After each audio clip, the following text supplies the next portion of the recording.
1 year ago, I switched from Windows to Mac, and in that time period, I picked up a number of tips and tricks that have made my life a lot easier working in Mac OS. Here are 7 of those tips. The first thing that I want to go over is how best to move windows around when you're working with multiple displays. In my last video on the MacBook, I noted that this was one of my biggest gripes when switching from Windows to Mac, and I hadn't figured out a way to do this efficiently. Thanks to many of you guys who commented on that last video, I now know a few different ways to do this. The first of which is using mission control.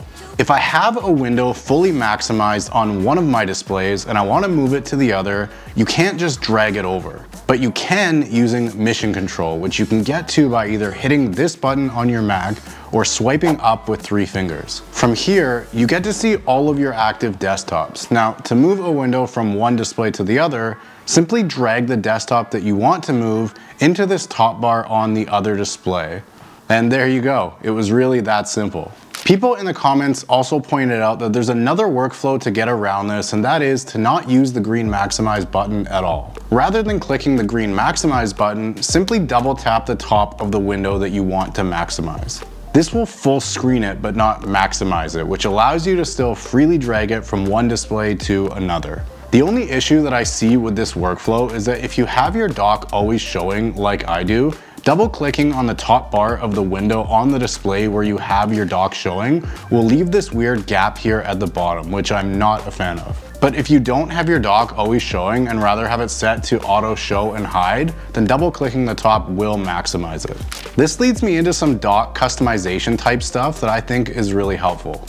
The first I've already touched on, and that is the auto show and hide dock. I have this setting turned off, and you can find it under settings, desktop, and dock. Personally, I like to have the dock visible at all times, but if you don't want it to be there on your screen for one reason or another, this is where you do that. The next thing that I've changed in here is the animation for minimizing windows. By default, the genie effect is selected, which looks cool, I guess, but it's a lot slower than the scale effect, which is what I have selected. Next up is another gripe that I had with the Mac compared to Windows laptops regarding the trackpad and the inability to right click. Again, people in the comments on my last video were pretty quick to point out that yes, you can right click and you can also customize it in a few different ways. If you go into the trackpad settings, there are a number of ways that you can customize how to right click. By default, you can right click by either holding Control on your keyboard and then clicking normally, but you can also set that to another shortcut here under secondary click. By default, it's a 2-finger click, but you can change this to click in the bottom left or in the bottom right corner of the trackpad, which is what I've changed mine to.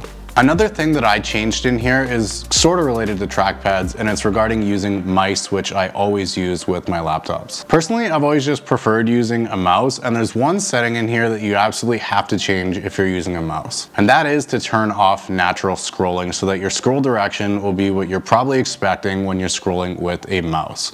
You scroll down on the wheel to go down and up on the wheel to go up. If natural scrolling is on, it'll actually be the opposite of this, which is a really unnatural way to use a mouse, in my opinion. Sharing things between Apple devices and in general, the way that Apple devices work together is one of Apple's biggest strengths. Having an iPhone and a MacBook allows for a pretty seamless workflow. One thing that I use all the time, well, daily really, is AirDrop.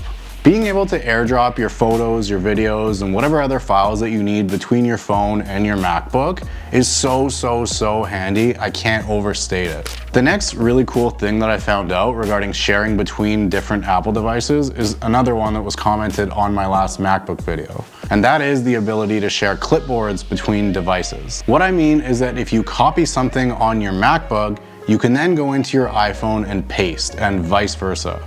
I was honestly blown away when I heard about this and tried it for the first time, and it's actually something that I use quite a bit more than I thought that I would. Alright, now I want to talk about a few apps that I use on my Mac that make some things a lot easier. The first of which is a little, what I would call a utility app that's called Yoink. It basically creates a little shelf or box space that you can use to drag files into in one folder, navigate to the folder that you want to copy those files to, and then drag them back into that folder. It's super simple, and I actually prefer using this to Command-C, Command-V for copying and pasting files.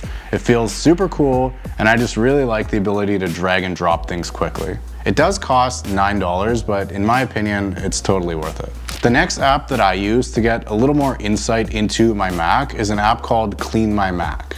It allows you to see the load on your CPU, how much RAM you're using, stuff about your hard drive, and a whole bunch more. It'll give you little notifications when you haven't emptied your trash in a while or when you're running low on storage or RAM. And something I'll do every once in a while is a quick smart scan, which will free up space on your Mac by getting rid of junk system files. It'll check for malware and suggest things that you can do to speed up your Mac. It costs $55 per year if you buy it from the MacPaw website. There are other options to buy it though, including a subscription service that I see recommended quite a bit called SetApp. Now, personally, I haven't used SetApp, but it's a subscription service that offers you access to dozens of apps for like 10 bucks a month. So if you're looking at getting Clean My Mac or Yoink, these are both available on SetApp along with dozens of other apps. My recommendation is to go check out SetApp, do the math, and see if it's actually worth it for you to pay the 10 bucks a month or to just buy the individual apps on their own. Hitting spacebar to preview a file was one of the coolest things I thought when I switched from Windows to Mac.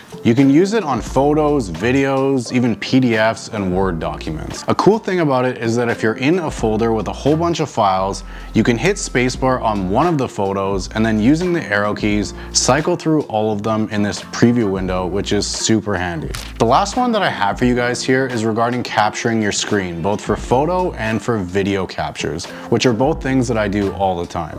You can take a screenshot of your entire screen by hitting Command Shift and 3. And if you just want a specific area, hit Command Shift and 4, which will pull up this little box, which allows you to grab an area that you want to capture. If you want to capture what you're actually doing on your screen in a video format like I'm doing right now, there's an easy way to do this that's built right into Mac and it's using QuickTime. Open up QuickTime and go up to File, New Screen Recording, and then you can record your screen by hitting Record. To stop the recording, hit this little stop button at the top of your screen and the recording will save itself to the desktop. As I've only owned the Mac for a year, I'm still learning new things all the time. And I'm curious from some of you guys that have been using a Mac for a while. What are your biggest tips and tricks regarding Mac OS? Let me know in the comments below. Alright guys, that's it for this video. As always, if you got value from this video, consider subscribing so that you don't miss out on my next videos. I'll see you guys in the next one.